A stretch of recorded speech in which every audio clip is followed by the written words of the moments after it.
And so when we speak about virtue, it speak about virtue has gone out of him to heal. So now there are two types of virtue. The one of virtue of a personal character virtue, and there is a virtue of power coming out to heal people. And so as leaders, we need these two type of virtue. We need one virtue of character. Let your walk be your walk. If you say you have love, let it be of love. Let love come out of you. Don't preach love and then you don't show love in your family, in your community, or your movement.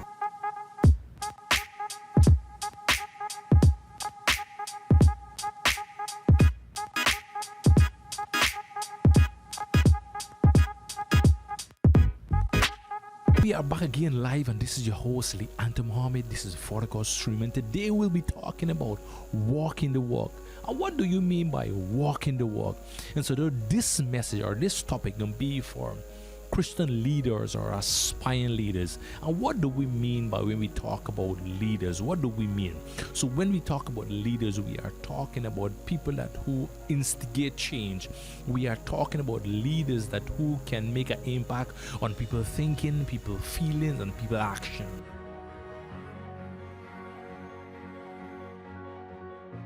So as leaders, we only have two tools in our toolbox.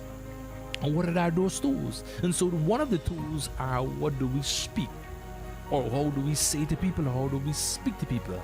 And the next one is how our behavior, our actions, when there is a problem, how do we behave in the problem? Are we like, oh, there's a problem, what's going on? And so these are some of the tools that leaders need to be using. And so we're going to talk about somebody in the Bible. And so as Christian leaders or aspiring leaders, we are always need to practice what we preach. And there is a statement, there is a quote I always love. If you are not willing to die for something, do not feed it or do not share it to people. If you yourself is not willing to go the extra mile or willing to die for this particular thing, do not share it to people. Genesis 13:8. So Abraham said to Lot, let's not quarrel between you and me, or between your herdsmen and my herdsmen, for we are brothers. It's not the whole land before us, and let us part company. If you go the left, I will take the right, and if you go the right, I will go the left. The story that we just been reading, it shows that the ranking of the value system of leaders. And so if you walk the walk, it reveals the rank of your value. And so what do we mean by walk the walk? It means that if you are preaching a certain things, it means that you have to do it. If you're preaching about God love and then you don't have love, it's a waste time. It means that you're not walking the walk. And so Abraham had a quarrel with his nephew. And so there was the issue between lands and in terms of the cattle being grazing. And so Abraham said, hey, look, listen to me. Pick whichever best side that you want, and you go there with your horse. Now, leadership thinks about people, and it reveals character. It reveals your personality. And as a leader, you can preach about love and kindness and caringness, and then you don't practice these things yourself.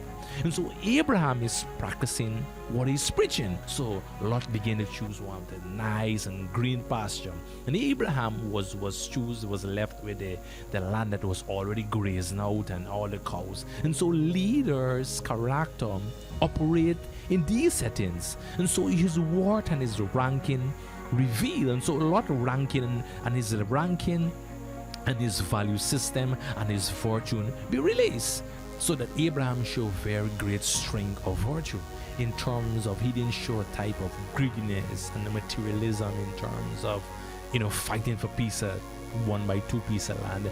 He didn't jeopardize that long-term goal for just a fight. And so Abraham showed great strength and showed virtue is not by not fighting for this 2 by piece of land. He showed his value, and show his value is paramount to his movement. And so if you are doing a movement, or you are trying to move a group or a cult of people into a movement, into a church or into a building, you have to show them the value that you have. You can't speak one thing and act on a different thing. And so Abraham is moving. This movement is the generation of fathers. God is saying that you're going to be a nation of father. And so his movement is for a nation of fatherhood. And so he needs to practice what his movement is all about. And so he needs to practice what he is preaching. And so he sacrificed his whole family, his whole movement, his whole community. He jeopardized their livelihood in terms of he now have to move when his nephew picked one of the best land, and so his cattle now can get to feeding. And so now is that it going to be a little jeopardy, but he understand the long-term goal. But he is showing character, and his children and his generation, his community is seeing how we act. And so many leaders of today are acting badly. And so the young people that who are coming up, aspiring leaders, are seeing these very bad character and acting out what they are seeing. And so by seeing the character of good leadership, the young leader will begin to see this and run with it. And so if you're an aspiring leader, you need to walk the walk. If you're aspiring a company or you're aspiring a business, you need to walk the walk. You can't say that you love customer and behind the back you are doing something else. You need to let people see, because people see when you are a sham. People see right through you. People can see when you are a fake. And so leaders must show character, virtue, power coming out of them. It's good. And so the rules of 1 and 2 are applies to all leaders, are aspiring leaders. And so if you are aspiring to become leaders or great leaders, these rules must apply to you. The rule of virtue. And so what are you planning as a leader? And so if you are a leader, these rules applies to you. For example, some of the great companies use this: FedEx, Southwestern Airlines, Jeff Bezos, Amazon companies, and so forth. People like Nelson Mandela, Martin Luther King. They apply these rules to their business, to themselves. For example, Nelson Mandela, I don't know if you tell his story, but he is one of man of show extremely virtue in his business, in his ministry, in his life. One of the most critical and crucial things of a leader who is starting a movement, who is starting a community, is one of the most important things they must have is virtue. And so the thing that Abraham is showing here now is virtue. And so we're going to talk about what is virtue and the history of virtue and where do we get the word virtue from. And so Jesus was going through a crowd, and there was a woman there who was suffering with an issue of blood, in fact for 12 years, and she was bleeding. She believed that if she touched the garment of Jesus' clothes, she can be healed. But we ain't talking about this woman today. We're talking about the virtue. And so when she touched his clothes, it said that virtue came out of him. Now, the word that we're talking about, virtue. And so the word virtue in the King James Version, in the Greek language, the word virtue, it means dunamis. And when we translate the dunamis word, it means power. And so the Latin word for virtue means a person of excellent, of good character, of good standard, valor, and so on. So we go on. And so if you are watching today and you aspire to be in terms of leadership, you need to have virtue. And what is virtue? It can be power or it can be a character. So whatever part of the coin that you want it, you can't choose one side and leave the other side. So Jesus showed power. He had power in terms to heal people who are oppressed and people who are bleeding for 20 years, who have been broken. He said the virtue went out of him. And so the virtue that he have inside of him, the power, this is one. Some people want power, but they want character. And so as a leader, you need to have both. And so you leaders, you need to have both. One, you need to have the power in terms of the skill, in terms of the knowledge. Some people want knowledge, but they want character. But as a leaders, you need to aspire to all two. And so as Jesus have power, and you see Abraham now, and I was showing how Abraham, in terms of how he dealt with his cousin, say, hey, when there's a fight, when there's a problem in your community, in your company, how do you deal? Do you fire everybody? Do you fire everybody? You cut their time? Do you cut their time to just make a little buck extra? Do you cut their pension plan and things like that? And so most of these companies now in history, they are trying to make big money to pay their big executive. What they do, they make people work long hours, cut the time, cut the pension plan. They get less working hour, put them in hostile environment, get them busy in the workplace just to make more money. And so these are how things at big companies who try to overpower people, get them working in terms of very, very hard for no or less money. Now, as leaders, we need to treat our employees or worker, people under us, better than what we do in ourselves. And so the first thing that we need to do, we need to apply virtue. And some of the virtue of great men, and most of the big companies we see that survive today, one of the virtue that they use is to treat people with respect. People come first. And if it's a company that you want to go somewhere great, or if it's a leader and you want to go somewhere great, how do you treat people under you? How do you treat people that are connecting to you? Do you treat them badly? Do you treat them badly? Do you treat them badly? How do you treat them? And so these are the virtue of leaders. Now, yes, you have skills, you can speak, you can intellectual, you can build, you're scientists, you can build high-tech things, but then you treat people badly. Then you speak to anybody. How, remember I was telling you the two tools that we have, how we speak, and the things how we speak. Now most times in different workplace or different environment, I was reading the scripture in Genesis, there was a problem. And the thing that how Abraham will react, it shows his virtue. It shows what the man is made of. Yes, God promised him a lot of things. He's going to be great. But then if you're going to be great, but then if you're great, but then you're treating everybody bad in your workplace, in your environment, or under you, people can leave you. And so before God allowed Abraham to become great, he began to teach him virtue. He wanted to see if you have virtue. Now the land belongs to him, or God is showing him lands that he's going to have kids and so. But there is a small fight, a little small fish, you're going to fight for a 2x3 land. He said, hey, no, let it go. I don't worry about that. And show that is virtue.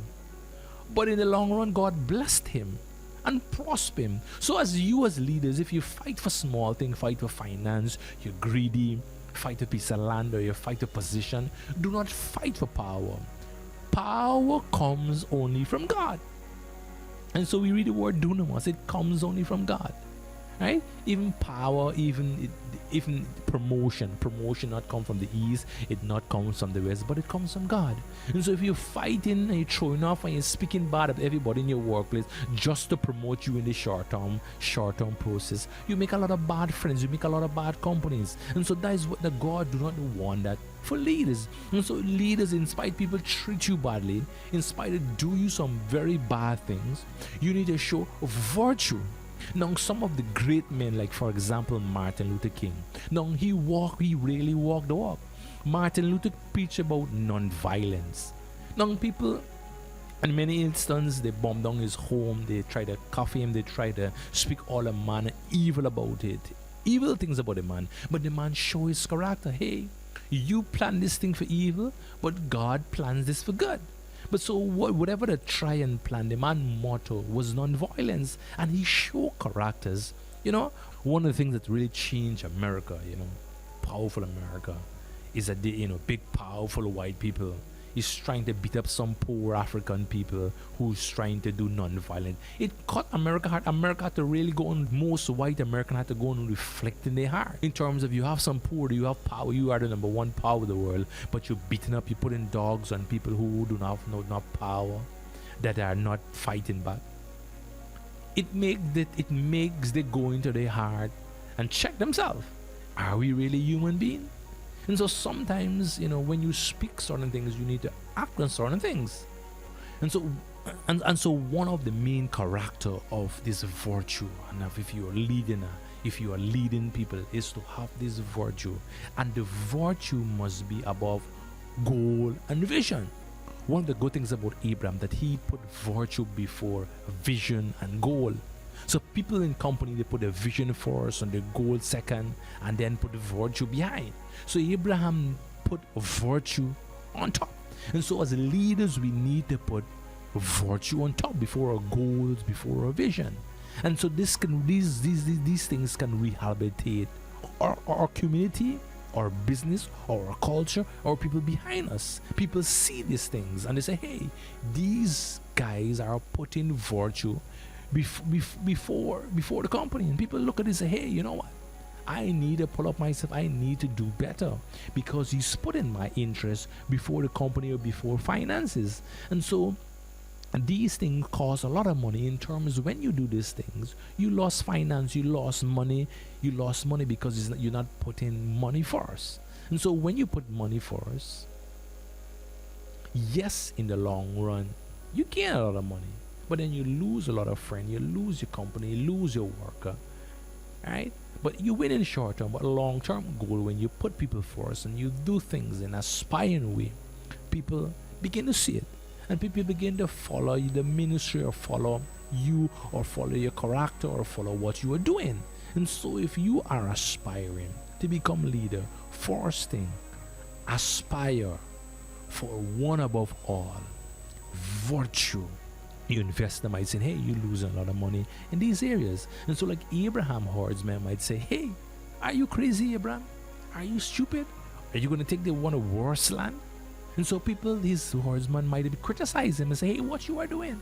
You are going crazy. What are you doing? So the herdsman, they are just herdsmen. They do not have the vision of what God wants for him, or he sees in the long term what he wants. Instead of his herdsman hail him as a great visionary leader and say, hey, you did well, or you did excellent for giving your nephew the best land. They might criticize him and say, hey, why you did that? Why are you doing that? That do not worth it. There's not any financial sense. There's not any business sense. How are we going to eat? How your family going to eat? How your wife going to eat? How our family going to eat? And these are some of the things that people who are not in leadership think.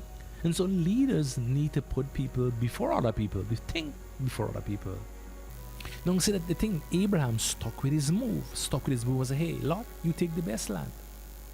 And so sometimes as leader, you need to use your gut, your inner feeling to do things. And so a lot of people might be saying, hey, what you're doing is wrong, but you got to stick with the gut feeling, what you believe and what you believe in. Stick what you believe in. Walk the walk. Don't say you preach this and then you're not walking it. So Abraham is now walking into this. And so Abraham understood the value of virtue. And he understood the rule of 1, 2, 3, which means virtue, character. And so he understood it and he acted out. And sometimes you're going to be persecuted for what you believe in and something, and you're going to be persecuted. Sometimes you're going to be persecuted for what you believe in or what you know that is the right thing to do. And sometimes you're going to be persecuted on the things that you are definitely going to die for, and people are going to persecute you in it. Stick to it. Yes, in the short term you're going to lose, but in the long term benefit, you definitely go win. So thank you. This is Ali and Muhammad. This is Vertical Stream, and we can see you next week. So I thank you and walk the walk.